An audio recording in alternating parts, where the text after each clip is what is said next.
Salut la King Team, j'espère que vous portez bien. Moi je suis au boulot, regardez, je suis en tenue de taf là.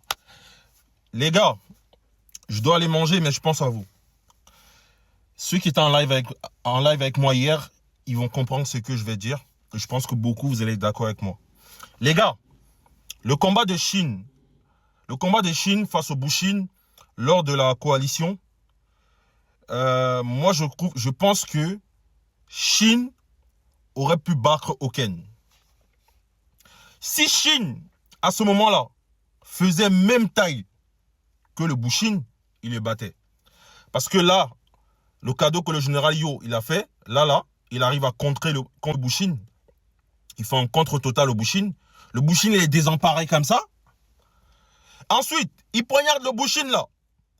Mais comme il est tout petit, comme en termes de taille, carrure, il est encore en pleine croissance. Bah en fait, il n'arrive pas à bien poignarder le Bushin. Et ensuite, malgré ça, le Bushin se reprend, le Bushin l'attaque. Et il saute dans les airs comme il a l'habitude de le faire. Il tranche le visage du Bushin.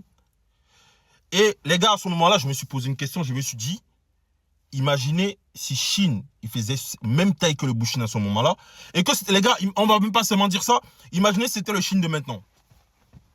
Si c'était le Chine de maintenant là, lui qui est ici là, de la saison 6, qui affrontait le Bushin à ce moment-là, les gars, je suis sûr à 200% que le Bushin serait mort.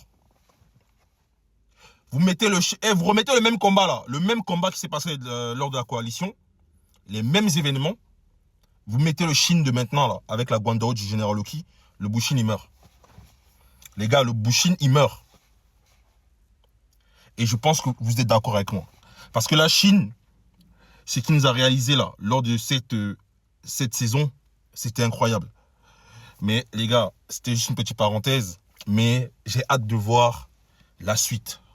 Donc, demain en live à 21h, épisode 10, saison 6. Abonnez-vous, likez, partagez. Et que la fortune soit avec vous.